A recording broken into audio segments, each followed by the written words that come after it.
Wherever you are in the world. This is Grant Cameron, and we have a special panel today. The latest book, Skinwalkers at the Pentagon, has been released, and we've brought in some expert people to talk about the book. I think everybody's basically read the book or part of the book. And so let me introduce Alan Steinfeld from New Realities is here. Welcome, Alan. Thank you, Grant. This is a very important conversation because there's so many pieces that just kind of been put into this puzzle that we've been trying to understand. So Beautiful. Yeah, great to be here. And Tom Whitmore is joining us. Tom, welcome. Thank you for inviting me. Yeah, great to wonderful. be here. And of course, we've got Science Bob McGuire. Nice to be here, Grant. Had looking forward to this. Yeah, exciting times. And Nicole Sackage will be with us in a moment. And we have two producer people on. We have my assistant, Desta Barnaby, who is sort of running things for my channel, but it's also coordinated by Neil Gower from Portals to Ascension, and we thank him. We have this thing multiple streamed on numerous channels, so it'll be widely distributed, and that's what we wanted because this is an important book. I think everybody on the panel agrees it's an important book, and I think everybody will pick up something from what's said here today. So let's start. Let's start with Tom Whitmore. You were the first I heard that. Well, let's start with the book, Grant. Can we talk about, some people tuning in might not know the book we're talking about. So can you just kind of introduce the book first? Okay. So the book was written by Kelleher from, he was with Bass, he was with NIDS. He's a big assistant with Bob Bigelow. And James Lakatsky, who was one of the main people who ran the whole ATIP operation, the government exploration into the UAP phenomena. And it's also, George Knapp is also an author on it. And it's called Skinwalkers at the Pentagon, just so people know. Yeah, and it's basically a book that goes into, for the last 4 years, since the New York Times posted the article, everybody's been looking at hearing these stories about AAWSAP and ATIP and all these sort of things. And there was all sorts of rumors and lots of disinformation going around. And so what this basically does is it clarifies what the program was, who was involved in the program. It exposes a lot of new names, a lot of new organizations. And I think everybody agrees that this has a lot of material. If you're into this kind of what's the government up to and what's going on and what do they know, this is a fantastic book to read. I know my personal reading with it, I had a lot of flow states where I had to stop. I was sort of getting in ideas like write this down, and then I'd have to go for a walk, and then I'd read some more and I'd write it down. So I was just amazed by the book. But let's start with Tom. I think you were the first to talk about the book. Give us your take on the book and what impressed you. What do you think was missing? Okay. Well, as we all know, this article came out from the New York Times in 2017, and I'm on the MUFON board, and I was on the MUFON board when this transpired back when AAWSAP got going. And at the time, we were told that the money, of course, we understood there was a lot of money involved, and we were curious about where it was coming from. And what we were told is that it was a third-party private funding situation. You know, these types like Crown Prince of Liechtenstein or Lawrence Rockefeller type people. Then in 2017, when the article came out, I read it and I about went through the ceiling because I put two and two together and I realized the money was coming from basically from the Congress, but through DOD, through the DIA. So needless to say, I was interested. And then, like you said, Grant, we've heard all of these rumors and all of these stories and Elizondo and blah, blah, blah since 2017 about ATIP and all the confusion about AAWSAP. So when I read this book, and I sat down a couple of days ago and read the whole thing, it's like manna from heaven in terms of information, because it cleared up a lot of questions that I think we all have had about where this came from, how it transpired. And of course, there's a whole lot of other information in there about some things that turned up at at Skinwalker Ranch and a lot of other things. Now, my particular area of interest is the history of the MJ-12 affair, and I've been working on a paper on AFOSI. So in the section of the book where they talked about Colonel Hennessy and his remarks, I found that particularly interesting. So I think we're just getting started. And like I said, on Twitter and on Facebook, I think this book is going to inspire a lot of conversation, a lot of controversy for a long time. You're muted, Grant. I did the MJ-12 thing already back in the 1980s. So let me ask you a question about this Hennessy thing. And Hennessy was supposed to, at one time, he was Lee Graham used to say it was the Falcon. He was Richard Doty was reporting to him. So in light of this, when I looked at it, and I want to ask you about it, it looked like it sort of validated what was going on with the Bill Moore thing, because everybody thought this was total disinformation. And then you see Hennessy appear in this book, and he's basically sort of clearing up that, you know, it wasn't Russian satellites. It was, you know, it was more operational than we think in terms of actually studying UFOs rather than, you know, just some program that somebody stumbled upon that had nothing to do with UFOs. No, I read it the opposite way, that he was in charge of a program to monitor and manipulate the UFO groups, because at the time they were working on the B-2 stealth bomber, they were working on the stealth fighter, the F-117, and they wanted the public's attention diverted away from that. And now I'm not saying that AFOSI or DIA or any of that doesn't have anything to do with UFOs, because I think they do.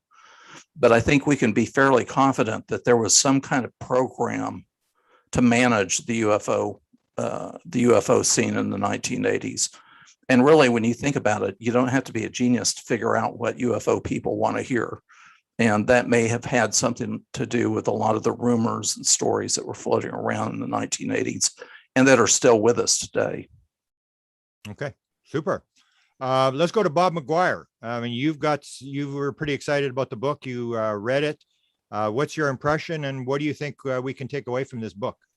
Okay, so I want to amplify on some things that Tom just said. It's pretty clear that, kind of reading between the lines, even though they brush right up next to it in the book, they don't say whether or not AFOSI ever did exactly what they wanted them to, which was provide them with a list of classified programs that would allow Bass to deconflict the reports so they could concentrate on those events that were not considered SAP or covered by an AFOSI piece of knowledge. So in other words, if we have a secret plane or a secret program or secret drone or whatever, Bass didn't want to look at it, and they went to AFOSI to try to set up a relationship that would allow them to call out things from the MUFON database and their own other collections that were part of these SAP programs. And they just leave you like in a pregnant pause. And I believe that's one of those places in the book where they said, cut out everything from here concerning what AFOSI actually did with Bass, because they just leave you hanging there. Okay, that was one thing I wanted to comment on, Tom, and it's easily read, and you can read about AFOSI PJ in the book and just see where all these things are covered and where these conversations happen. So the first thing I want to comment on is way back when we heard about Bass and those things, when things started blowing up, the first thing I did was go to Fed BizOps and try to figure out the details of this contract that DIA gave to Bigelow and Bass. And the thing that's, look, they keep trying to say in public and keep trying to say in this book that there was no preferential treatment given to Bigelow. And I'm going to tell you, that stinks like a pile of poo. And I'm going to explain to you why. Months before the federal contract was put out to the public, Bigelow was setting up Bass to work on it. So when the August release date for the contract was put out, they had 3 or 4 weeks to respond, and nobody but Bigelow was ready. This is how you manipulate the system to give a contract to someone that you want to make sure they get it. You make sure that it's done by the letter of the law, but what they do is arrange it so only one group can get it. And so that was the Reed Bigelow, the Reed connection, right? Right. That was Reed's doing. Yeah. Actually, it's Lukatsky's doings. But you're getting to an important point. The other thing I think we now know with more certainty than we knew before this book came out is at the heart of the entire whirlpool of events. There's one name, and I had not given him credit. One name that I had not given credit for gluing all of this together is a certain investigative reporter in Las Vegas. George Knapp is at the heart and center of all of it. And how do we know this? He introduced Harry Reid to Bigelow and NIDS. Then he called on Harry Reid and Bigelow together with Knapp, and Reid and Bigelow worked out this deal for how they got Bass funded to do AAWSAP. So it was NIDS, Bigelow, and Knapp called in Harry Reid to come to their board meetings. Harry Reid got all fired up, went and talked to 2 other senators. Then these senators are these gang of 8 are on these particular committees. They can figure out how to write a check for some amount of money. Their limits, but $22 million is when they're in their limits. And George Knapp has been kind of around and circulating and putting people together since the very beginning in 1989 when he blew open the can I ask you a question? 51 story. Yeah. How does Lukatsky come in? Was that at random, or was that where's the connection with Lukatsky No. in there? So Lukatsky heard about NIDS, and George Knapp and I believe Harry Reid were contacted by Lukatsky on his own recognizance, on his own interest. He inserted himself into wanting to do work using NIDS out at Skinwalker Ranch. And so Lukatsky got going, and he got an okay to spend money through the Harry Reid, in a way, Ted Stevens from Alaska connection, and got the okay, got top secret SI through the DIA setup. Bigelow bought a building, and turned out it wouldn't be a SCIF. So Bigelow had to go find another building in Las Vegas that NSA would certify. That building had NSA security classification certification.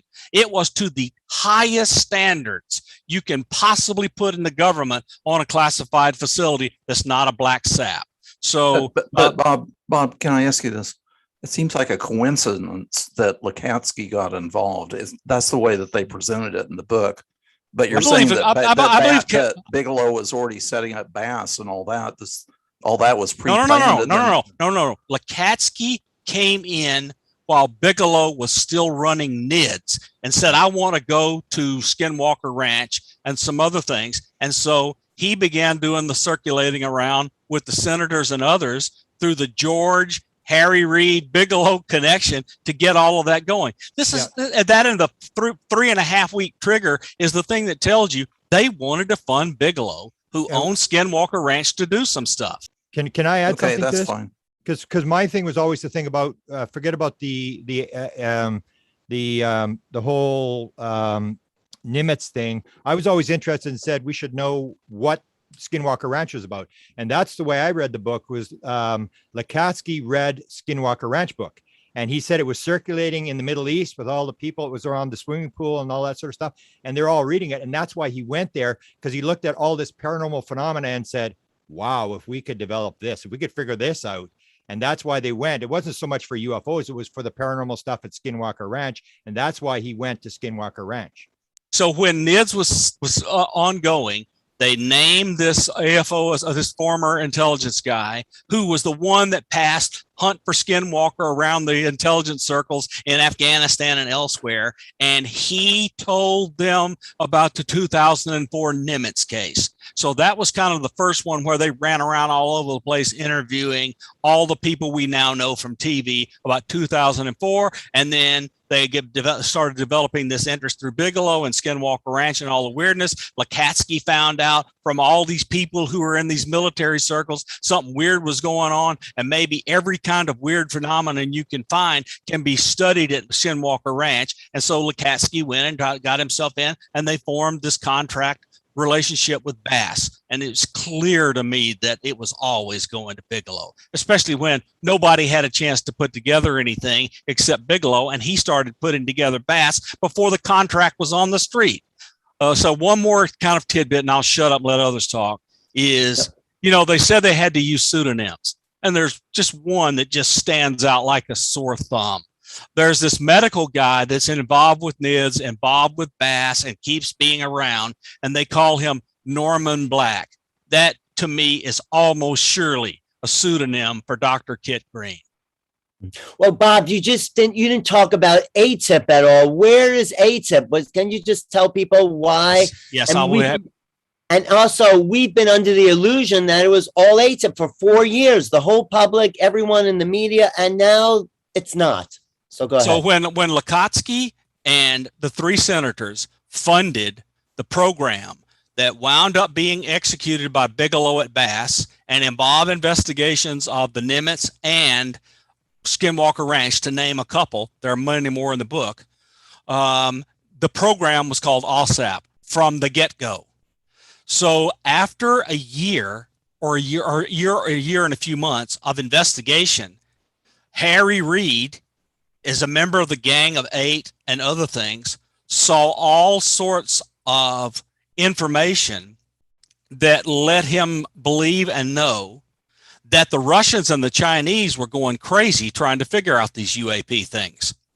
And so he went to the Pentagon person in charge of SAP programs and said, look, the Russians and the Chinese, they're going crazy trying to figure this out. And we're sitting around here with our thumb in a dark place. We need to get going. And in order to cover this correctly, we need certain parts of, especially these technical reports as they relate to the DIRDs that we all know about, technical reports. We need them to be inside of a SAP so we can work with the other parts of the government that have access to knowledge so we can see how this stuff goes. And so the SAP, the letter that went to a person in the Pentagon, called the program ATIP. That was a word that Harry Reid and whoever made up to cover up the name of AAWSAP.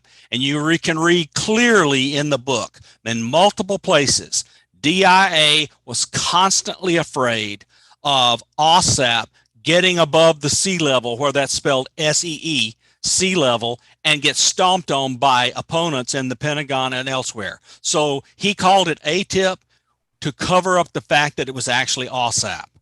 And it just goes to speak to how large and incredibly complicated the Pentagon and Pentagon contracting is. So ATIP was a pseudonym that later got picked up, according to the book and to others, as the informal name for the working group that involved Elizondo and others. And that's one of the criticisms I saw in the some of the comments, was the fact that they kept repeating that whole thing about the difference between ATIP and AAWSAP. And it's almost like there's different people writing the book, because they did repeat it maybe 5 or 6 times, almost like it was they wanted to get it across, or multiple people were writing the book.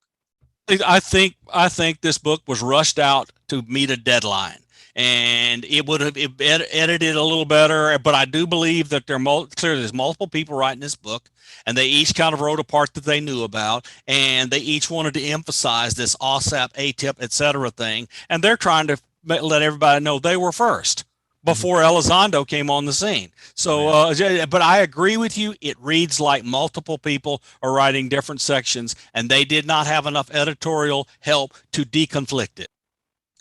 Well, yeah.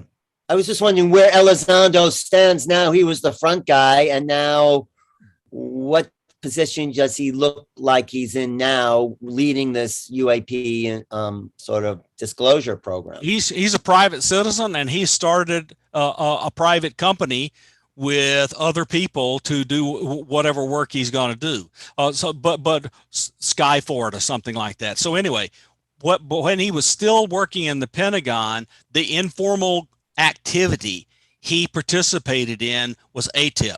He had assigned duties inside the Pentagon, and along with other people, they were informally meeting under the aegis of a name, ATIP, which they just extracted from what Harry Reid did when he tried to cover up AAWSAP with a name, and they just continued their little activity and called it ATIP. But we don't actually know from this book if ATIP ever actually got further funding or not, but it appears they were allowed to continue this activity, probably under orders, to check this UAP stuff and keep the stuff going to the best of their ability with tiny or no funding. Can I ask a question for the people who would know? Was it known before about Lou Elizondo and the remote viewing thing, or did they out him on that? Because I didn't know it until I think it was in the book where he was doing remote viewing. Did not know it. He did mention it on one interview that he was familiar with it, but I think it was maybe the here. I think they basically say he was a remote viewer. He was in there. And whether that's outing him or whether they just figured it was, no big deal. But, that's some of the things about the book, Grant. They talk about paranormal, they talk about remote viewing, they even talk about abductions. And this is coming from inside the government. This is new to have this kind of conversation out there in public. Wouldn't you say that, Grant? Isn't that? Oh, absolutely. That's one of the things. I've got a number of things I wanted to bring up, but you mentioned that, and that's where I made that posting. And I said, all the days of the consciousness deniers are numbered, because they go there twice. It's in the Bass proposal about this paranormal consciousness thing. And at the end, and maybe somebody can comment on that, in the end, they have that proposal and they say, I think that, and maybe I'm reading it wrong, they didn't say that the government should run it, should be run in private operation. And they list off whatever it is, 7 or 8 things that should be studied. And I think number 5 was consciousness. And when I saw that, it was like, here's these official guys going public and saying this is part of the story. Because you know what people will say when you bring up consciousness? Oh, that's all woo-woo. That's, love and light stuff. This is all nonsense. That you just, this is not crazy stuff. And they go there. They go to the consciousness thing, and they go to the whole paranormal thing at Skinwalker Ranch, which I always said was the most important part of the whole story. Is I think that's what they were trying to figure out, was this paranormal thing. How do you put bulls inside trailers? How do you put it talking inside people's heads? How do you make stuff appear and disappear and stuff like that? And that's how it started. It may have gone into looking at Nimitz later on and the whole UFO thing, but I'm pretty sure the Lakatsky thing, that's his original intention. And what I found was very funny there, and I didn't realize until I read it, was that Lakatsky goes there and he gets in through Reed, and they fly him in there and all this sort of stuff on Bigelow's jet and stuff. And when he gets there, he sees this metallic tube thing that's on this album of I can't remember what the name of the band is, but he said it looked like Zeppelin. No, it wasn't Led Zeppelin. It was, I posted on Facebook, but they talked about it on George Knapp's show one time, but he said that's the closest thing that resembled, but it was this tube type thing. Only he could see it in the room while this meeting was going on. It was there for 30 seconds and then it disappeared. And it was almost like when I saw that, I thought is the whole idea when Jim Semivan was asked, who's running the show? And he said, they are. And when I saw that, I go like, this may have almost been like disclosure, that this is the intelligence disclosing. Like did they really have, do you think this is coincidence that this thing appeared in front of Lakatsky at this meeting? He was only on the ranch for 45 minutes or something, the first meeting. And this thing appears for 30 seconds. And then he's hooked. He figures I've got to do this. This thing's for real. It's almost like they're saying, welcome, doctor. We've been waiting for you. And like, here comes the show. And this is a part of a disclosure effort by the intelligence. Because the other thing they brought up, which the part of it I knew, but the other part I didn't know, is the thing about Kenneth Arnold. That Kenneth Arnold saw the 9 objects, but then a couple days later, he had the orbs in his bedroom, and he had an owl, which I think maybe they mentioned in the book, or they didn't mention in the book. And then it was 5 weeks later, he had these 20 to 25 copper objects come out the plane. And then you wonder, like, is this coincidence? And that was my whole deal about the UFO thing. Is this a random phenomena that just happened to come in here? Or is this a phenomena where the intelligence itself is unraveling these things? Because those kind of things, I don't think those things are random. I think those are events where they're staging this stuff, almost like the idea of the crashes, where you get Bigelow and you get Tim Taylor and Jacques Vallée saying they're starting to believe that the crashes and all this kind of stuff are gifted material. That's what when I saw these kind of things, that's what sort of stuck out to me, was this idea that the intelligence is playing this game, and they were more than happy to have the military come in because they're going to put this message out and everybody's going to be interested in it. And it's going to raise the consciousness of the fact that we're not alone and something's going on. I think one of the things we ought to do is Lukatsky, guarantee you he knew who Colonel John Alexander was. And John Alexander was in NIDS and then involved in VAS. So Lukatsky would have known Alexander, and no one's mentioned it, but I promise you Alexander is involved or in and around all of the stuff that goes in the book. And he may even be one of the pseudonyms in the book, but I couldn't figure out which one of the pseudonyms would have been him, especially since he's now out in the open. And one more thing to your point, Grant, is not a single person that's featured in one of those chapters in the book that had a strange experience at Skinwalker Ranch failed to take a hitchhiker home and literally wreak havoc on their families. Well, that's one thing I actually contacted John Alexander about in the last couple of days, because what I heard that John Alexander didn't have anything. And George Knapp didn't have anything. His wife had something, but he didn't have anything. He even said, I would love to. He sat out in there and waiting for something to happen. And when I look at that sort of stuff, and Bob, this is where my main point in the book is, why did they have this negative stuff follow them? Because that if you've studied experiencers, that all experiencers have the hitchhiker. This is very common. Chris Bledsoe, when he had his experience, and one of my main questions is, Chris Bledsoe is not in this book. Why is Chris Bledsoe? He was asked for material from the intelligence, was briefed to the president of the United States. He's out of this book. And so remember, this is mostly about AAWSAP. And the first person that interviewed Chris Bledsoe was like Elizondo and those kinds of people. So Chris Bledsoe was interviewed kind of at the end of AAWSAP's existence, and these people are talking principally about AAWSAP. So I think Chris Bledsoe is right on the boundary when Elizondo took over. And I'm telling you, after my experiences with Chris Bledsoe, I had hitchhikers. Exactly. But yours was the guy in Georgia, though, that they talk about in the book. I thought that may have been Chris. There was a case in Georgia they talk about. He's in North Carolina. Yeah, but they mentioned something about anyway.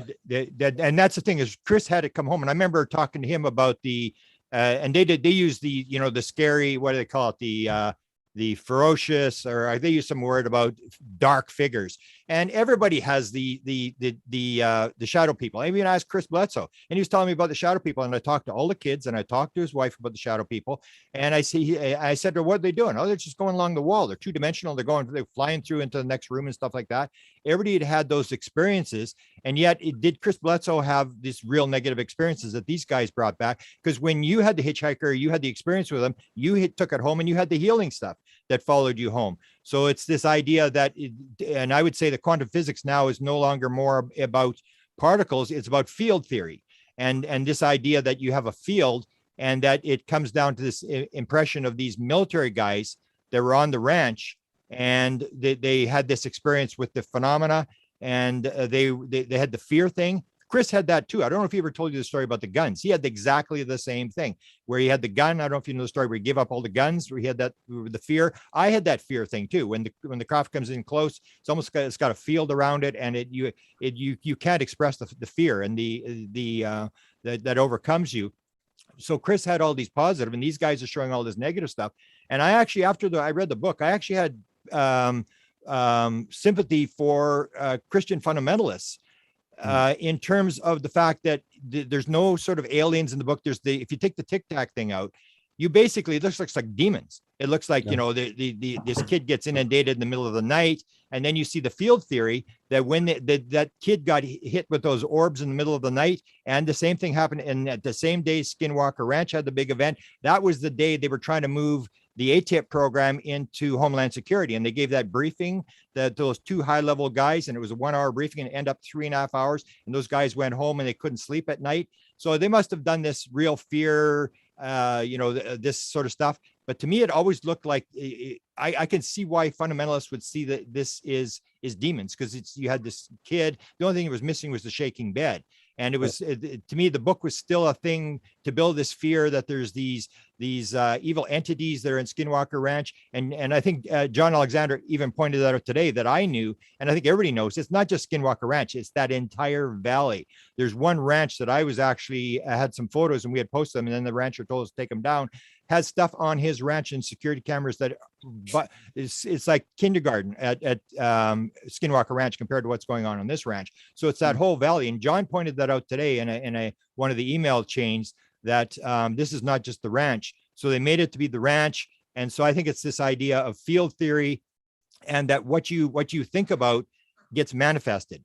And so Chris Bledsoe has these positive experiences. I was very close to these objects, and that Kit Green was doing that stuff about if you get close, you're going to have these, medical stuff. I was 5 times very, very close to the phenomenon in 1975, 76. Nothing happened to me. So that's one of the things that sort of impressed me, was the fact that you could see this idea that these guys, they're special weapons guys. And one of the things that I'm trying to check is, the story where these guys are going down and they get the fear thing. This is what Chris experienced. And then they back away and the fear goes away. And then they try to move again and the fear comes on again. And then they said it was almost like they were being told. And I heard the story that they were actually told. It was in their head. This voice said, "Leave, you are not welcome." And that was not in the book. Now, maybe I got that wrong. I think I know who made that statement. If that is true, that flips the whole book around, because we're having it's like these evil things at Skinwalker Ranch, and they're a threat to the United States of America, and we got to go in there. And you have these commando guys, which I always said, were these guys armed when this thing happened? And they go in there and they flips it around and say, you guys are the bad guys, get out of here. And these guys left. And that's always been a big story, that story where they get stopped in the middle of that road. And so I still think it's like a fear thing where they're trying to sell it.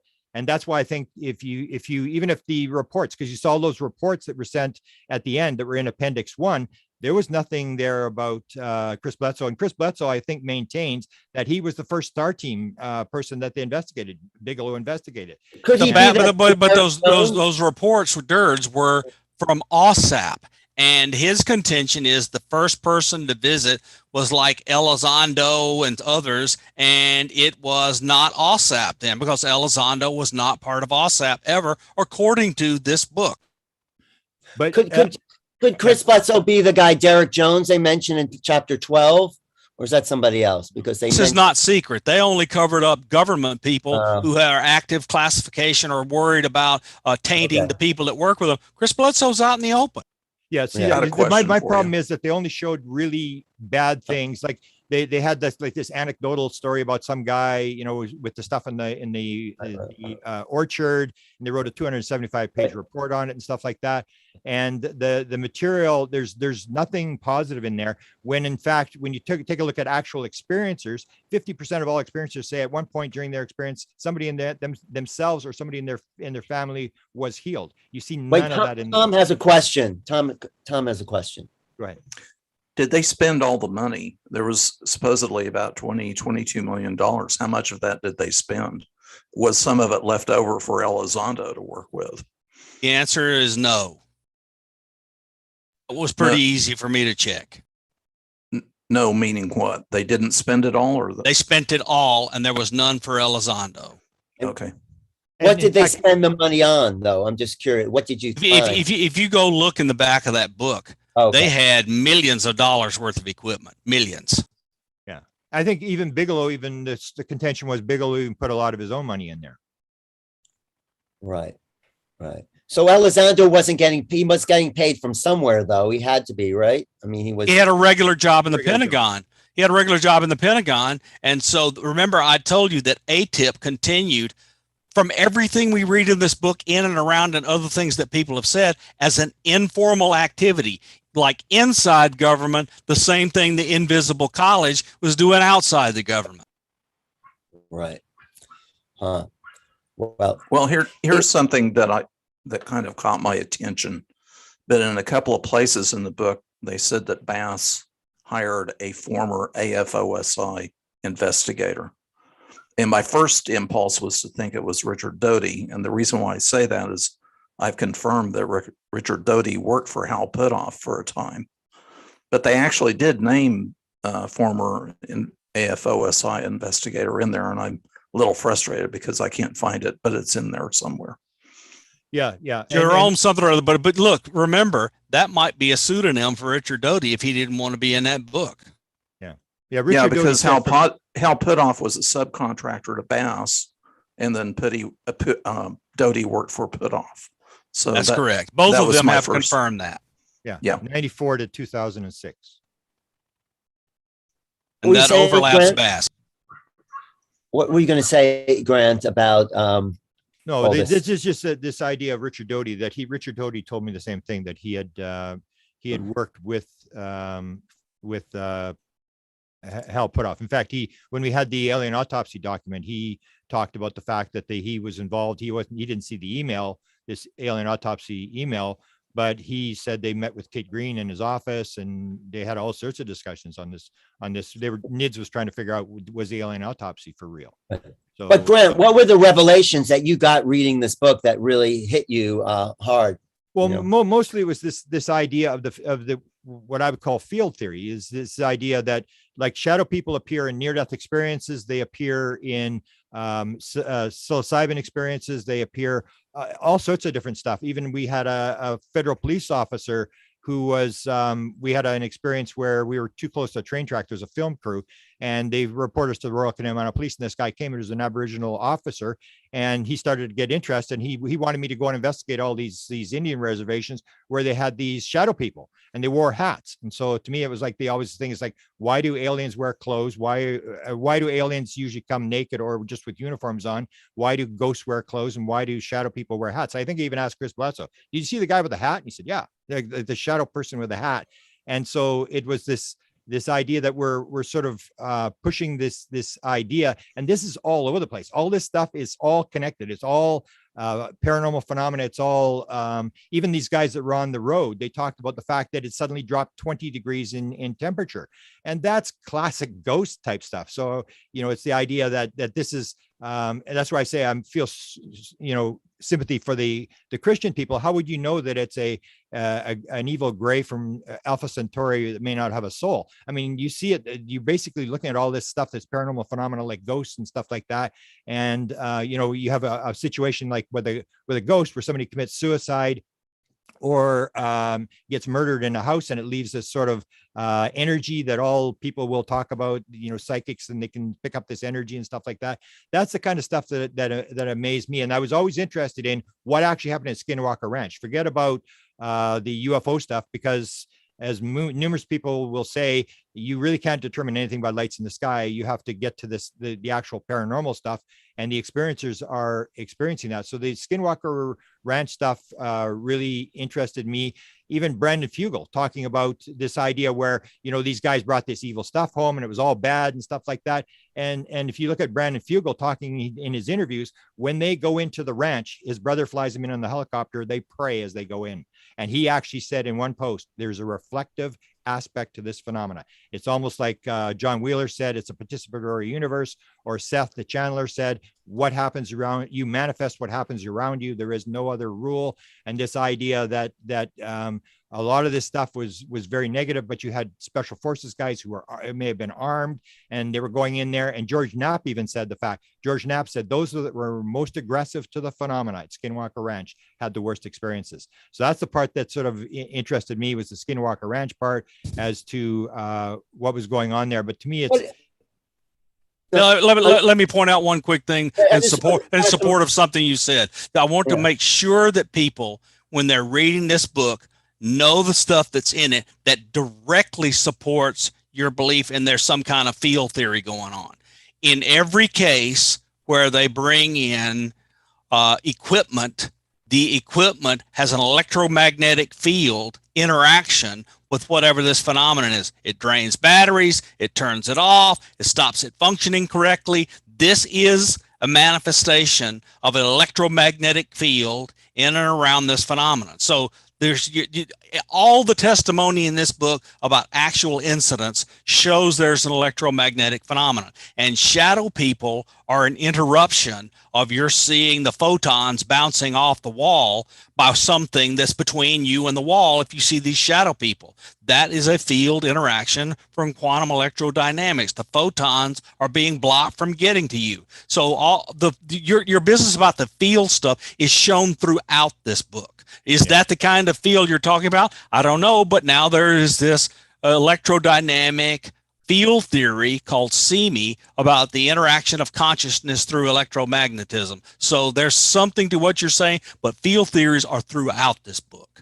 Yeah. Hey, Grant, isn't there a young boy who gets attacked by these blue orbs? But that's what I'm saying. If you take a look at when that happens, they're trying to figure this out, because that was the same day they gave the briefing to Homeland Security.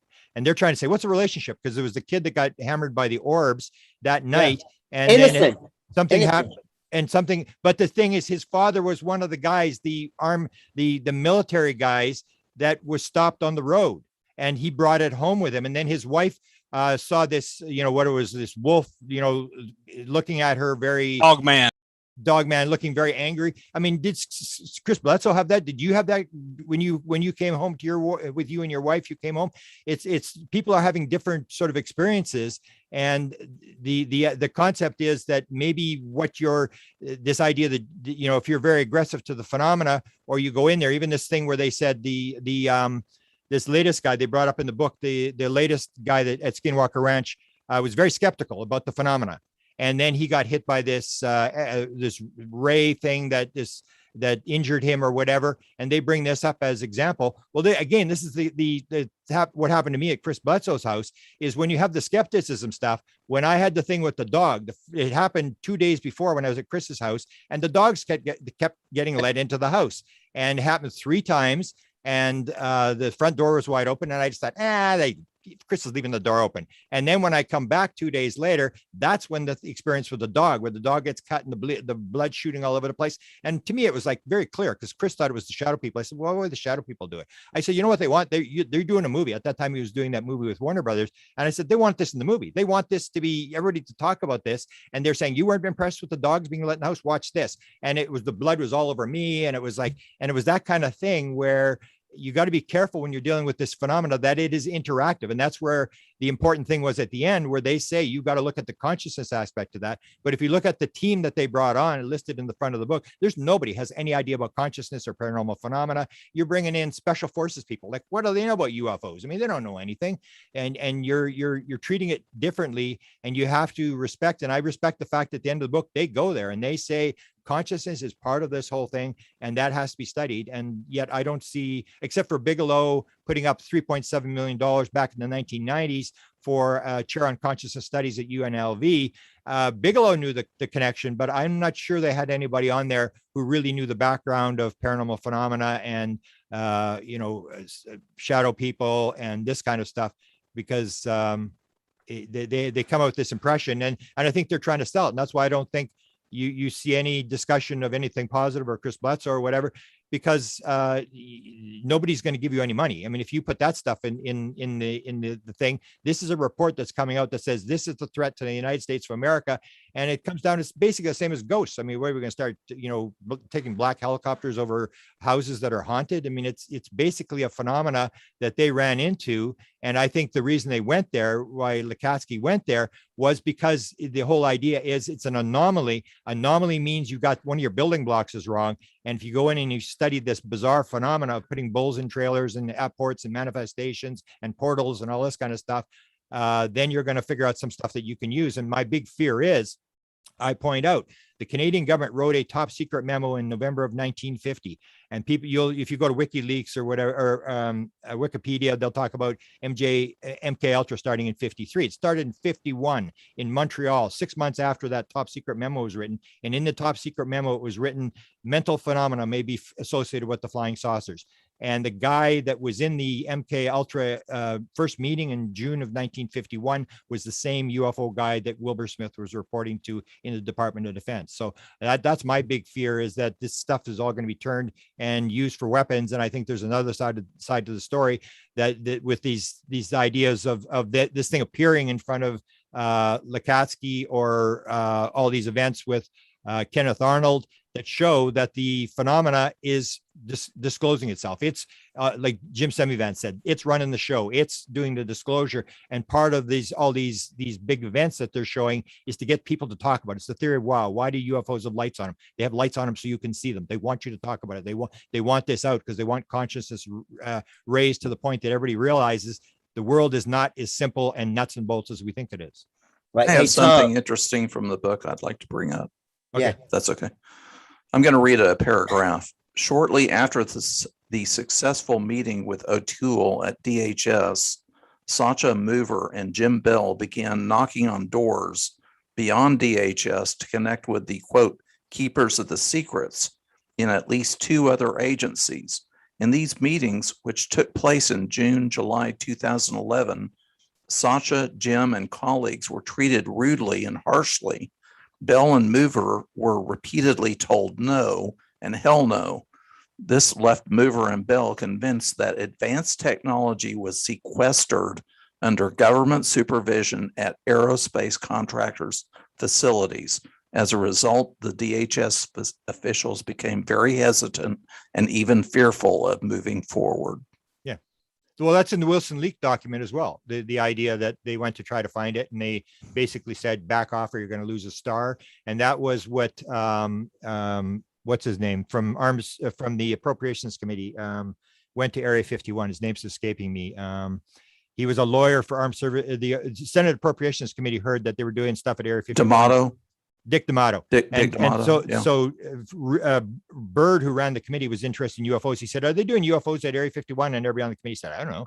And they said, well, if they're doing UFOs at Area 51, they're not telling us either. And we're paying for the damn thing. So they send D'Amato there and he talks to Knapp. He talks to everybody, talks to all the people, the top researchers, and he's trying to track this down. And he tells Jesse Marcel Jr. tells this famous story where he says, I want to talk to you about Roswell. And he said, oh, I've already talked, I've told everything. No, I'd like to tell you something. And they go into the sub basement of the Capitol. And that's when D'Amato taps the Majestic book written by Whitley Strieber and said, I just want to let you know, this is. Yeah, but the problem now is D'Amato won't talk at all, right? Well, he won't, but he may be scared. He's still frustrated. I've talked to people who have interacted with him and he's still mad as hell that this thing got out of control and that he called them people who didn't have they weren't elected. They had all the money and the stuff.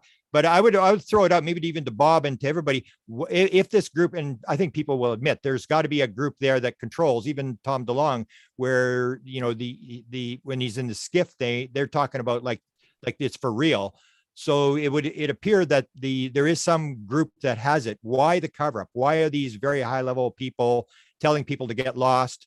And we're not even going to pay attention to anything you say. And one more thing to add to that. Where's this worldwide database from all these countries with all that UAP files that's mentioned in the book?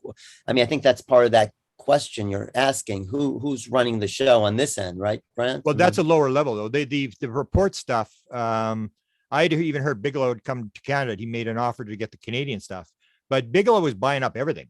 And that was, now we sort of maybe assume that's what this is for, that he's using government money and was putting all this stuff together. And that was, and they mentioned in there that Valet was running the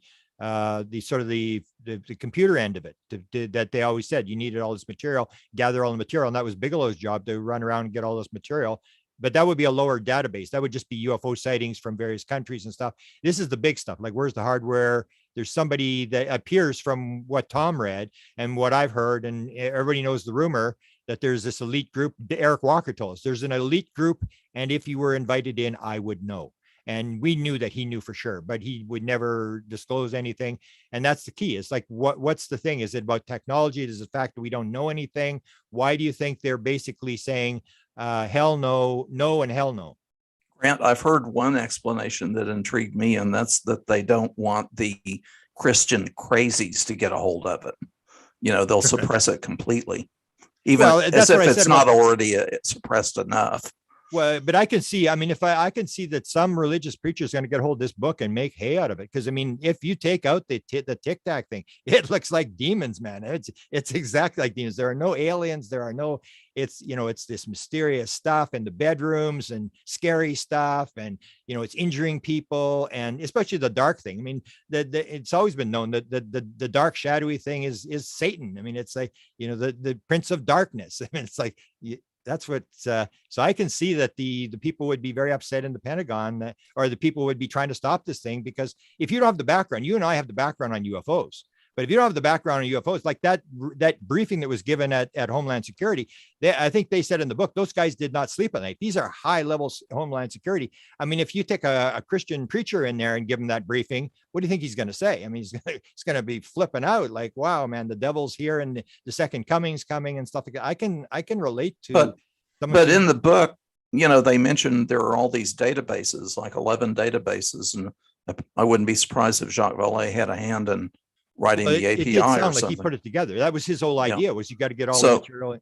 But in the book, they don't talk about any analysis of the database or any findings. I mean, that database, all those databases have a whole lot of UFO information. So it's not just about shadow people and dogmen. I really want to emphasize how much I agree with Tom. But again, this feels to me like when they submitted the book to the government for pre-publication approval, the government said, you got to cut all this out about where these databases were landed. Right. And so no one knows where to send an FOIA request to get them. Or it's inside one of these corporate controlled with government on the side SAPs, and no one will have access to it, not even the president of the United States, because it's owned by a corporation. Yeah, because what I look at is the slide 9. If you look at the slide 9, the big fear slide, that's all Skinwalker Ranch. That's all. I mean, the sightings can tell you, yeah, that we are not alone, that UFOs are real.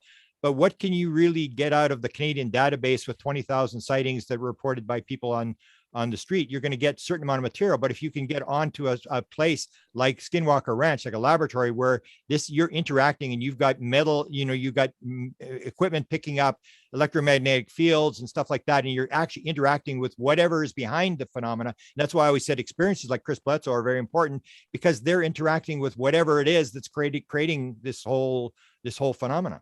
You know, you talk about slide 9, but that was clearly an ATIP slide. So what was the relationship between ATIP and ASWAP with as far as information? And, you know, well, no, but the slide 9, if you take a look at the stuff on slide 9, they're talking about the potential danger. And if you look at the stuff they're listing, right, it's like going through metal or something. I haven't got the slide, but it's sort of like the stuff about talking in people's heads. And stuff interface. Like yeah. And that's the thing. So that was the kind of stuff that was happening at Skinwalker Ranch. But that was an ATIP slide. Yeah. But they're using it to brief. So when they get the material, they get the Skinwalker stuff, which is where I think the main real hardcore stuff is. They get this stuff and they say, look, I mean, if they put these bulls inside trailers, there was a locked trailer. I mean, this is just unbelievable technology, and that's where you scare people, or they can get inside your head. That was the whole MK Ultra thing in Canada, was this idea that mental phenomena was involved, and suddenly this MK Ultra thing starts, and people are trying to control consciousness and get inside people's heads and figure this whole thing out. The slide 9 to me, when I looked at it, it all seemed to be stuff from Skinwalker Ranch, the stuff that they're learning there, because there was a lot of really weird stuff. And if you were a DIA guy, you would say, man, if we could figure this thing out, or worse yet, if the Russians figure this out and they can, make stuff disappear or get inside the president's head and stuff like that, you could scare the living daylights out of somebody with that kind of material of what was happening at Skinwalker Ranch. Okay, Bob, I want to point before you do. I want to point out that whatever ATIP lists in any of its documents, it would have had access to the work and the report products and other things from AAWSAP. It would have had access. Go ahead, Tom. That's right. Well, that's my question with this database and all of these reports. And by the way, the Bass people worked their tails off and produced all kinds of stuff. But all these reports in the database, Bob, do you think that DIA and or DOD is actually or has actually looked at that, or is it just collecting dust?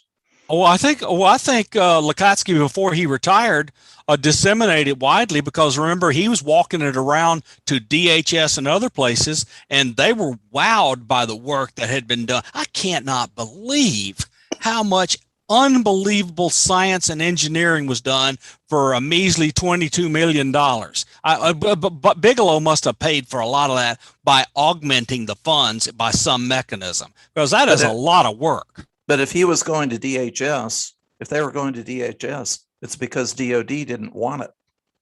They were going to DHS because they couldn't talk anyone in DOD to allow the funding to continue. They were trying to keep the activity going.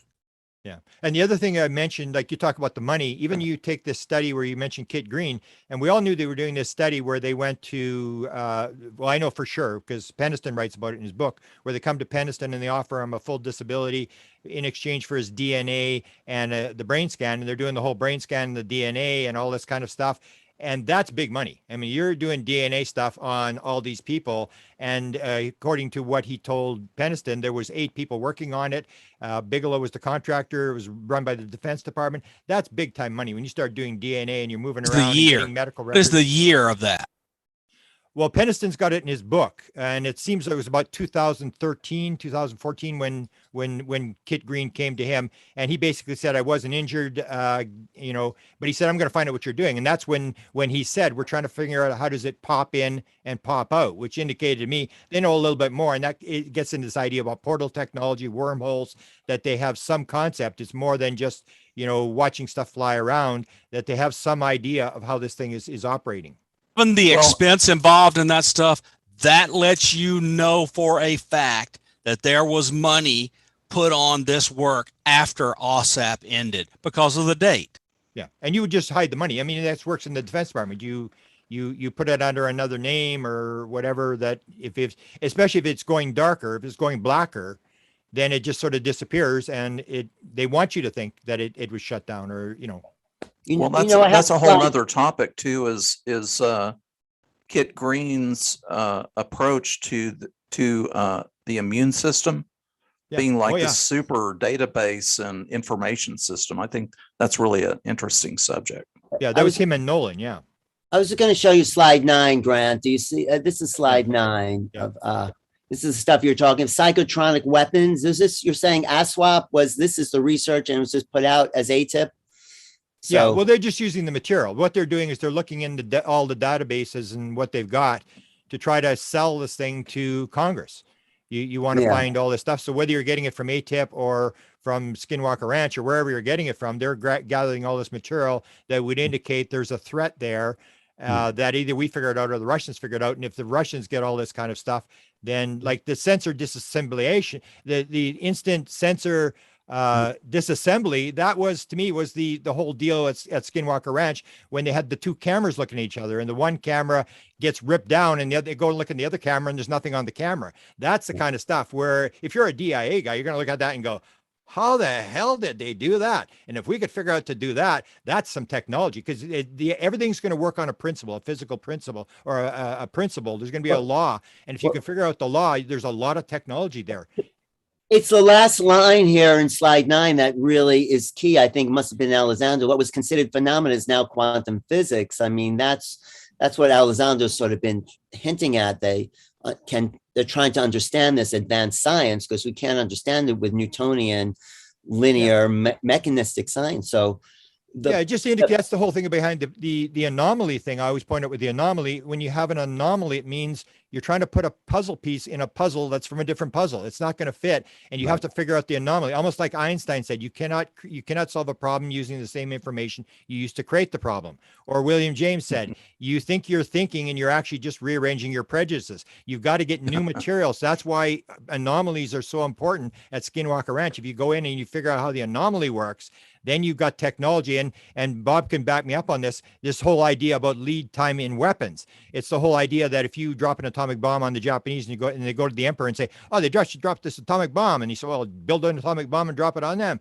And they said, it's going to take like 7 years to build. And it's this lead time weapon. You can even have 2 days lead time on your enemy and win the war. You have to, it's the whole idea is you get something that your enemy can't he has not got time to build, that you're ahead. So that's why it's so important to get this material, is this whole idea that if the Russians get it, or the Chinese get it, or whoever they see as enemies, if they get it and and they use it on us, we haven't got time to build it to fight back. They've got us, these super weapons. Everybody's looking, and it comes in the anomalies. It comes in these really weird things that indicate there's a new technology there. Yeah, and Harry Reid says that stuff explicitly in the preface to this book. The reason he started going forward with it is he had all these intimations that the Chinese and the Russians were going crazy trying to get this stuff, and that's the reason he put the thing forward with Inouye and Stevens. Yeah. Hey, someone on Clubhouse asked, who is the DHS team that in chapter 12? They seem like a whole separate thing from the ASAP tracking program. The DHS people, do you know who that? Well, they're listed by name. We don't know if that's pseudonyms or not, but they had nothing to do with DOD because AWSAP was a DOD project. Mm. Yeah. Right. Yeah, but they Homeland Security, like you said, they're trying to continue AWSAP, and they went to DHS, and some of the DHS people were, according to the book, were really positive about it, and then I think they went out trying to see if they could, get some funding. Yeah, it was just trying to rescue the program. And they ran into a brick wall. But where's the book leave us now, Grant and Bob and Tom? What doors does this open up, and where's the further investigation that we can pursue? We have 1,000. I think we have 1,000 breadcrumbs from this book to follow, and that's typically how every investigations are done. Yeah, and you're going to have all sorts of FOIAs and new material and leaks, and you got Elizondo's book coming. So Elizondo's going to have to trump this book with some new stuff, and it's unraveling pretty well, I think, in terms of how this is going. I mean, who would have believed this 4 years ago, that this would all happen in 4 years? As soon as I saw the article in the New York Times, I went, if this continues, they're going to blow the door open. Yeah, especially when you get again, you're going to have major media. And I always said, when the major media realizes they've been had, the blood's in the water, and the sharks are going to start circling. And these guys have all got contacts inside the Pentagon, and they're going to read this book and they're going to go, holy shit, it's even more real than we thought it was. New names, and they're going to start, go shaking the bushes, and it's all going to leak out. It's just a matter of time. Maybe it's too much for major media, because I haven't seen it in any major media, this book. I mean, well, but they once they read it, then they've got their sources. Then they start working on stories, because a lot of these stories take months to do. You got to track them, and they're all looking for the scoop. They're looking for the Pulitzer Prize, and that's the thing, is these guys have access to people inside the Pentagon that you and I don't have access to. Yep, and it's just going to take time. But look, it took a long time to go from 2016 and 17, and Tom DeLonge doing To the Stars Academy, till you had some feisty Senate Intelligence Committee and House Committee people pushing the Pentagon and DNI to give a report. It took years, and they're just trying. I think the government is slowly but surely acknowledging something that they want to acknowledge without blowing things up. But the question go ahead, Tom. Go ahead. Yeah. The question in my mind is there a part of the government that's covertly collecting UFO information? Well, almost surely yes, but we don't know what it is. If they're not doing that, then pessimistically, the whole Lakatsky sequence is very discouraging. He's like the lonely Maytag repairman over there. There's nothing else going on, unless. Now, according to Richard Doty, if you listen to him, the DIA has been collecting all the UFO information, since they closed down Blue Book, and they follow abductions and all that. So that could all be a special access program that Lakatsky was never read into. That's correct.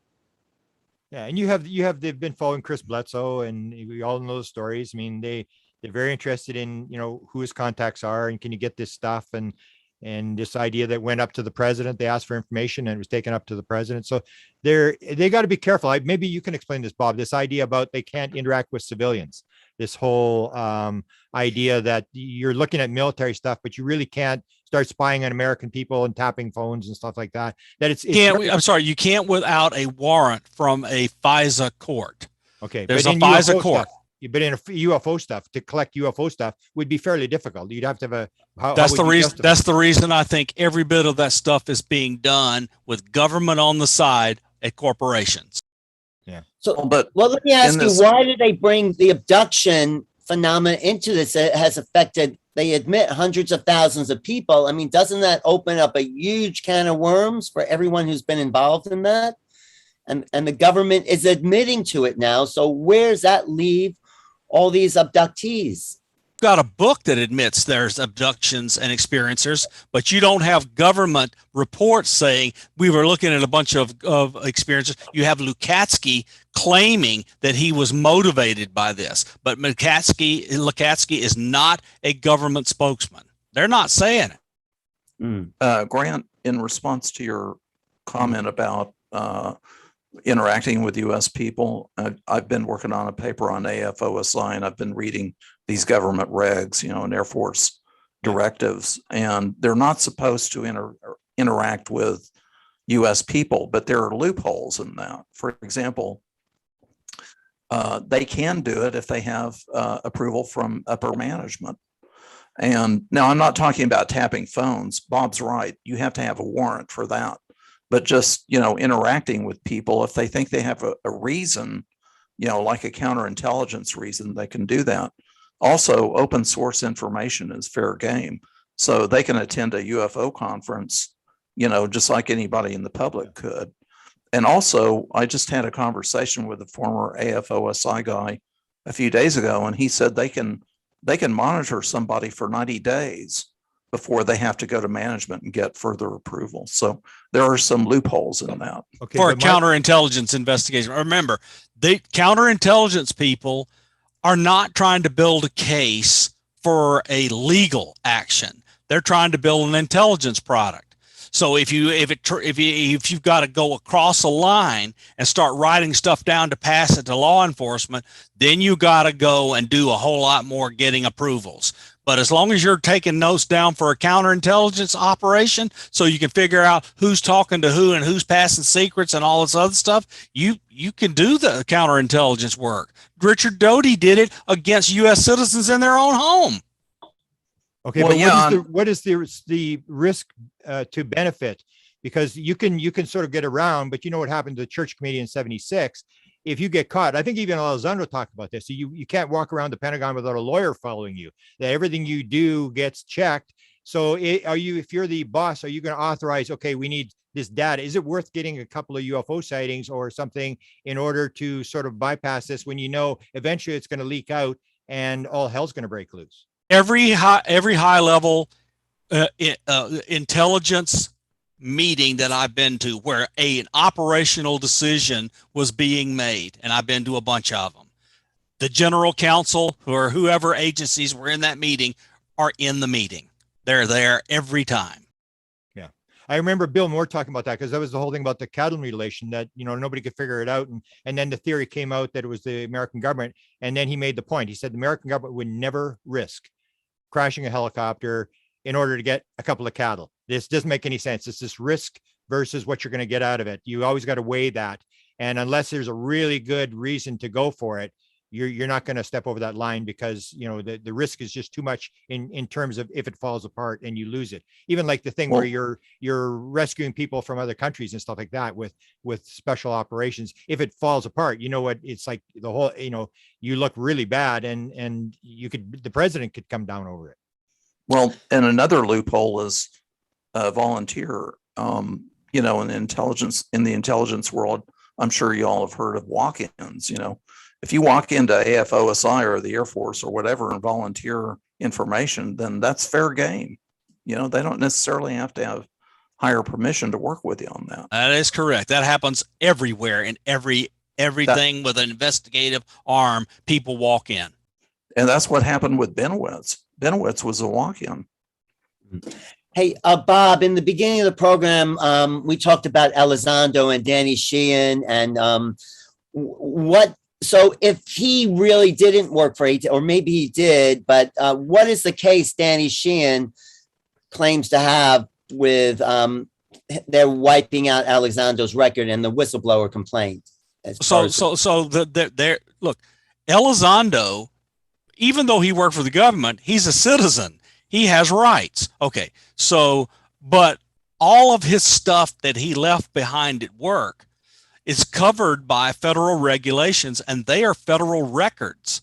So one of the complaints is they wiped out all of his classified emails, and that required very high level review to be able to pull off, and there would be a record of it. And so Danny Sheehan's going in there saying, look, you can't do this, and we're going to find out whether, if we go to court, who ordered these records to be wiped out. So that's a threat. The other thing is, hang on. The other thing is, he's had these constant threats of removing his security clearance so he can no longer do the work, and they're going to fight that like a bat out of hell. And they're going to bring a lawyer in. They're going to try to threaten them with exposure and disclosure in any kind of trial or civil deal. And of course, Danny Sheehan is no child. He went in there and they tried to play the game. Okay, let's sign these NDAs and then we can talk openly. And Danny Sheehan went, oh, hell no, I'm not signing an NDA. And when I leave here, I'm going to tell everybody everything you sons of bitches said. I mean, it's just, they're playing hardball, and they're backing the people inside the Pentagon into a corner. And what they're trying to do is protect Elizondo's ability to earn a living and so forth, and just have them stop trying to make him out to be a liar to cover up what they don't want told. I think Danny and Elizondo are doing exactly what they should do. And when why about his record? What do you think he would say in those emails? Go ahead. Well, it would document exactly what happened, because they're saying he didn't work there, none of this happened, and the emails are going to document everything that happened. And whoever he talked to, whoever he emailed. Danny said to me, he said he thinks it's all BS. He doesn't think they destroyed anything. They're just trying to use that. But he said, like, what's the point? I mean, he knows who exactly the emails were sent to. All those guys' emails are there. They're not going to know whose other emails they're going to have to destroy. And according to what they had said, was a lot of these people have come back to Elizondo and said they've been talked to. Because Danny said, not only do we want an investigation, we're going to tell you exactly who to talk to and exactly what's going on. And we need you to go. And they're documenting it, that you got to talk to this guy. This guy's involved. And so they're going to go to all the people the emails were and assemble this stuff. So it's a crazy idea to think you can actually destroy it. But the idea of destroying it is just, oops, we destroyed the document. What are you going to do then? You're going to reprimand some guy? Like, you can't really do anything. But in this case, it's true that if he sent emails to 50 different people, there's no way you're going to stop. You're going to have to destroy a lot of people's files in order to get to all those emails. That I'm telling you, a good independent counsel, and I assure you the Pentagon has good independent counsels. They are capital I independent. Yeah. They do not get bossed by the Secretary of Defense or the Chairman of the Joint Chiefs of Staff, and they have plenary powers. They can go anywhere they want and look at anything they want. And that's what Elizondo and Sheehan are threatening these people who are trying to do obstruction behind the scenes. We're going to pry open the door and make you show everything. And as soon as we're told, we're going to tell everybody. Yeah. They're backing them into a corner. And that's where people are saying, well, where do we go next? You've got the Elizondo book, plus you've got these Inspector General reports coming out, and Danny Sheehan and describing. There could be all sorts of major bombs that drop in the next couple of months. Isn't Elizondo going to have to clear his book through DOD too? Yes, he will. If he doesn't want to go to jail. Yeah. So how much of this book do you think was taken out that we just don't know? Look, you need to do what I did. I read it twice in preparation for this meeting, and I kind of got a list of places where it just like broke, where the story narrative was going, and all of a sudden it broke. That to me is a clear-cut case of where they just X'd out a bunch of stuff and didn't finish because the narrative wasn't finished. They just left it pregnant. Right. Yeah. Tom, what do you think is the next step for this whole movement? Where do you think it's going? Well, the obvious next step is for the John Greenwalds of the world to try to file FOIAs on Absolutely. A lot of this. John and everybody else, file 1 million of them. But if that takes time. This theory that there's a proprietary interest on Bigelow's side and they're not going to release it because of that, if that's the theory, then I think you're going to have to sue. You're going to have to go to court and sue in court to try to get some of this information released. But we have to realize too, there's a big chronological gap here. All of this occurred 10, 11, 12 years ago.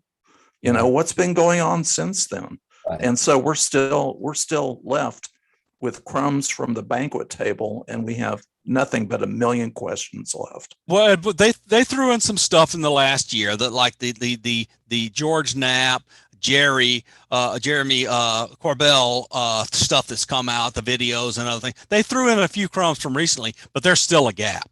There's a gap from 2013 to 2017 or 18, and some gaps even after that, because we're not hearing.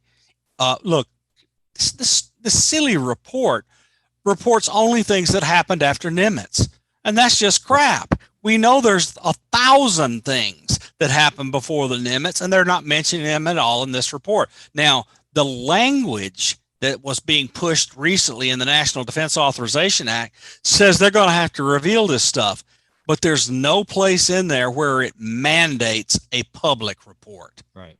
So Right. it's likely And- to go to these committees under classified terms, and they may see some stuff, and maybe it'll leak, maybe it won't. But I just don't think the public's going to get a report on anything else that happened before 2004, especially the Air Force and the Army Air Force. They just do not want everything that's written as to Roswell to be exposed. Well, what about Project Blue Book? I mean, that's out there. I mean, that's 19- Well, I Alan, I was going to mention that because here we have this database from AAWSAP, you know, and they said in the book that there are 200,000 reports in there, if you include everything. So apparently the people that wrote this report that came out from the DNI, you know, in June, apparently they didn't look at that. And that makes me wonder if it's just collecting dust. Well, they need some money. I mean, in terms of doing all this kind of stuff, I think that's what they're pushing, is to get some money to handle this. And they're using the AI. That's the Jacques Vallée's big thing, is to use AI rather than, you know, people thumbing through reports to try to find patterns and stuff like that. there must be someone working on this full time. I don't think it's collecting dust. There's an intelligence on the government side. But that's what my big thing is if you get the reports, but are the people that are at the top level, the guys that we talk about, these super secret elite groups, are they doing UFO sightings, or are they building crafts and looking at physics and stuff like that? I think they're more into trying to understand the sort of the paranormal aspect of this thing, because I'm going to claim it, and they went there. This is going to have a lot to do with consciousness. There's a huge consciousness connection. And so I can't see that the elite guys, that may be why they shut down Blue Book. That was the story we heard. They shut down Blue Book and moved it to the contractors in '69, and Nixon moved it to the contractors. So how do you talk about consciousness to nuts and bolts guys involved in military with no background in any metaphysics or spiritual awakening? How would you do that? Well, they get dragged in though when they get confronted with the fact that this idea that they, you know, when they did this briefing to Homeland Security, these two events happened in one side of the country and on the other side of the country at exactly the same time, and they picked up the significance that there was some connection. And that's the whole thing, is they propose that there's these committees that are formed or whatever with private money to look at this stuff, and they actually mentioned that consciousness should be looked at. So they're going to have to bring these people in. I don't know who they're going to bring or what they're going to do, but at least they've acknowledged the fact that there is this connection, which before I would never have brought that up. And that in the chapter that Lukatsky wrote in this book, he clearly speaks to talking about paranormal consciousness and psychonetic and etc., projection of images into other people's minds and so forth. He talks about that clearly being a motivating factor for AAWSAP. And so he had Bigelow study it, because Bigelow was already funded consciousness studies at the University of Nevada at Las Vegas to quite a bit of money. So he already knew that Bigelow and Colm Kelleher were involved in all this. And so he was interested in both that and the nuts and bolts. There's a funny story was told with NIDS when Bigelow first started NIDS, what is 95 or whatever. He said they had all these scientists there, and he said we're gonna be looking at does survival of consciousness after death and UFOs. And the one scientist apparently said, "Really? Why don't we just do Sasquatches and ESP?" So we've come a long way since 1995. Hey, is Chris Bledsoe joining us, Grant? Did he get? I gave him an offer, but he actually has some people. It's his 60th birthday, and he has some people who don't want to mention visiting him for his birthday. But I had said to him to drop in because I think he's an important part of this thing. He, he was the guy who was telling me in 2015, 2016 that this thing was going to drop. He told me very clearly, high level people are going to come forward. They're going to say UFOs exist, and they are going to disclose, and they're going to put the big man on 60 Minutes. And he kept going. So he was ahead of this game, 5 years ahead of everybody else. Hey, Bob has to leave in 10 minutes. Bob, give us your whole intense summation, and what do you think is the next to me, follow the breadcrumbs, and this book tells us the viewpoint of the people that started all of this inside the government. There's a trail you can follow. You can follow the contract Lukatsky gave to Bigelow and Bass in Fed BizOps. That's how I figured out that it was essentially a sole source contract by the way they did it. They pulled the trigger. Bass was already set up. They gave people under a month to respond, and Bigelow's the only one responded. Boom, he won it. I mean, this was set up for Bigelow to win. And I don't think anyone else even knew about it, to tell you the truth. I mean, yeah, well, it was public. It was readable in public, but no one else had time to respond. And so they followed the letter of the law, and Bigelow got they got Bigelow, and Bigelow got what he wanted. But I was just going to say the whole disclosure movement seems to, like in the past, before this book had started with Elizondo, he worked for ATIP. He said, something's going on here. It's not being public. I'm going to quit ATIP and go public with that. But it seems like this book is saying something else. Well, but I'm sure that Elizondo, in this informal activity where he was blessed by his bosses to do it, he got frustrated because he was constantly trying to get activities needed actually funded and gain access to the core secrets, and he couldn't get access to it. So he says, fine, I'll just take what I knew and go blow the door open. Yeah.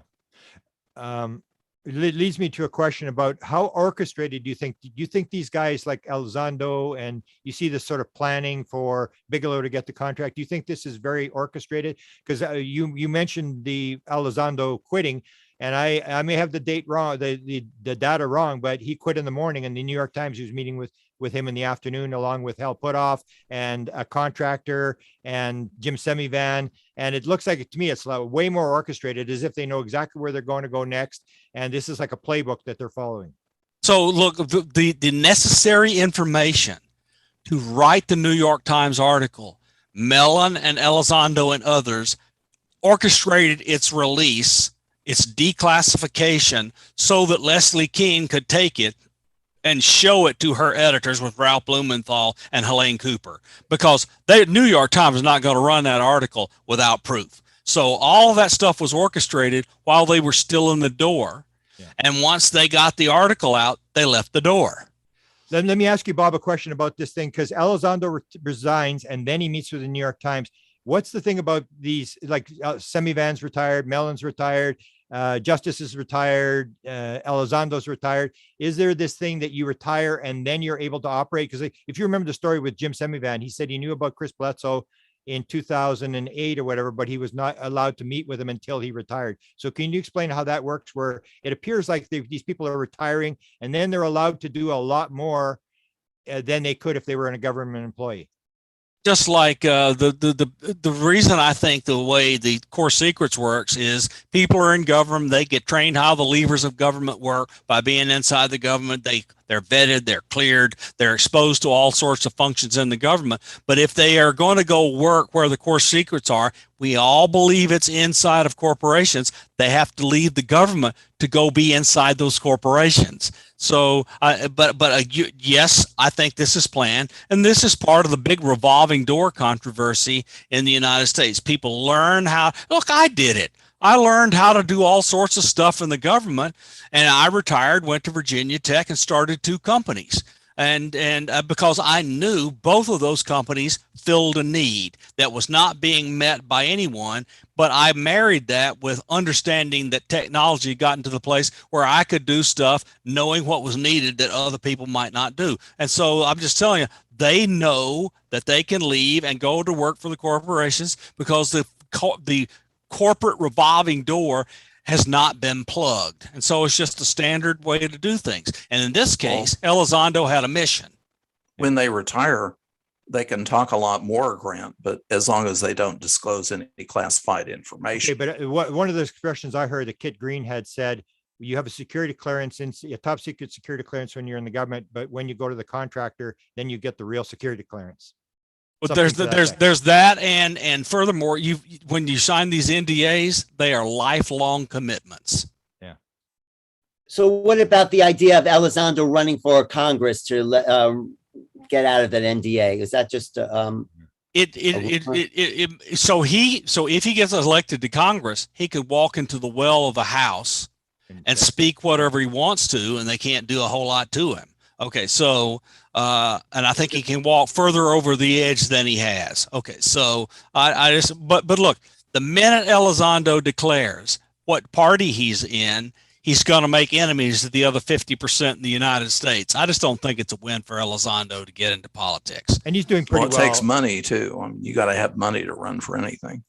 Yeah, I think he's doing pretty well the way he is right now. He's rocketing up in popularity, and everybody's listening to him, and I think he could probably do very well with what he's doing right now. And that's where I think there's a plan. I think this is, especially when I heard Chris tell me many, many years ago that this was all going to happen. It was, people think it's just, they're just, taking one step at a time. Even when Elizondo left to the stars, he said he's moving into second gear. And I go, did the Senate give that money out yet? And it's like, you could almost see that this is all sort of orchestrated, and I think they're doing a good job. This book is part of it then. This book is part of that plan. And you were saying, Bob, in the beginning, George Knapp is really central to all of this. Do you want to? He is absolutely central to putting all these relationships together that have made all this happen. George Knapp, every one of us owe him a pat on the back and a shake of his hand. And I had underestimated his importance until this book and other things have come out, because he blew the door off on Area 51. He put Harry Reid and Bob Bigelow together in NIDS. He's just constantly building relationships that have led to big things. Lazar even, right? That was huge. Yeah, big. That's what I'm talking about, Area 51. It was on TV as he was having worked at Area 51 and did this stuff where he took John Lear and others out to the desert and showed them the video and helped them video craft flying. Okay, so I need to leave in a couple of minutes, unfortunately. Okay, maybe we should shut it down then, because I think we've sort of run the gamut. Tom, why don't you just wrap up what you're saying here with all of this? I think George Knapp has been wonderful, but he only goes so far. I think we need a Woodward and Bernstein, New York Times level, real team to really break this thing open. And I'm not optimistic about that, but I think that's what we really need. And Alan, it's nice to meet you. It's good to see you, sir. Thank you. I haven't finished the book. That's why I will, though. I will next time we talk. But Grant, just give us a few more insights that you had to write down as you were reading it. And Bob, if you have to go, then no, I didn't really have much. I was just very interested to finally see the Skinwalker Ranch part be talked about, because I think that's where the important stuff is. And I was very impressed with the book, and especially the idea that consciousness was actually put on paper and this is the real deal. It's almost like the New York Times article that now we can talk about consciousness without people laughing, because it's actually down there. And that's what the New York Times article did, is it opened it up for people in the Pentagon to talk to each other, that you didn't have to hide in a closet and stuff like that. And it's the same thing with this, that it's opened up a new aspect to this phenomena, consciousness, which I think is extremely important. And I'll leave it at that. Yeah. No, thanks. I'm sorry Nicole can join us. I know she always has great questions, but thanks, guys. Okay. Grant, so thanks. We'll shut it down, and maybe once Elizondo's book comes out, we'll do another one. Or if the New York Times breaks another big story, I'd like to have a conversation with Nick Pope about this, and maybe Whitley. He's mentioned in the book. Would you want to do that? Sure. I But mean, it- I'm open. Yeah. The more discussion we have, that's how Yeah. that's how it Yeah. works. And Tom, what's your background? What's your like where which Well, my working background was in the financial industry. I worked in banks and credit unions, and I as far as retired the UFO field? as far as UFO, I got interested in it when I was 12 years old when I started reading Donald Kehoe books. But I got active around 1990 and I joined MUFON. I became a MUFON field investigator and state section director. And I was invited on the board in 1995, and I've been on the board ever since. But my area of interest is the MJ-12 affair and the history of the MJ-12 affair. And in 2019, I was able to retire from regular employment. So I'm putting full time into that. Right. Well, hey, thanks, Grant. Thanks for inviting me. I appreciate it. Okay. And let's do it again. And thank you everybody for joining and all the people watching, and new stuff will be coming. So we'll sit tight and wait for it. Yeah. Thank you, Grant. Thank you, But Destin. the book Thank is you, worth Neil. reading. I think everybody agrees. This is a key book to read. Don't leave it alone. Even if you get the Kindle, it's pretty cheap, and Right. you'll learn some new stuff you've never known before. Yeah. For I mean, sure. there's more pieces coming together, but there's a lot of pieces still remaining. Like Yeah. Bob said, this is 12 years old. But This is- that's the how the universe works. It's like Niels Bohr said. It was Niels Bohr, not Niels Bohr. David Bohm Oh. said, when you figure out the whole quantum physics thing, there's just another level below that. So Yeah. it's like it's a learning process. You're never going to learn the answers to everything in the universe. We sometimes want everything yesterday. This is about the experience rather than the journey. Because I even Jim Semivan said, I don't think I'll ever live long enough to see this thing actually unravel. And you got to remember, he was face to face with the intelligence in his bedroom. So here's a guy, high level CIA guy, who doesn't think we're ever going to get the thing. He said it's got something to do with consciousness, multidimensionality. It's way beyond that we can deal with in science. So it's going to be a long haul, but an exciting thing. It's the Super Bowl of all stories. exists. That's a great line. I'll leave it I at love that line. Thank you, Alan. Okay. Thank you. Well, paranormal seems to be normal now. I mean, right? It's come into fashion. So Beautiful. And let's Thanks, do guys. it. Thank you. thank you so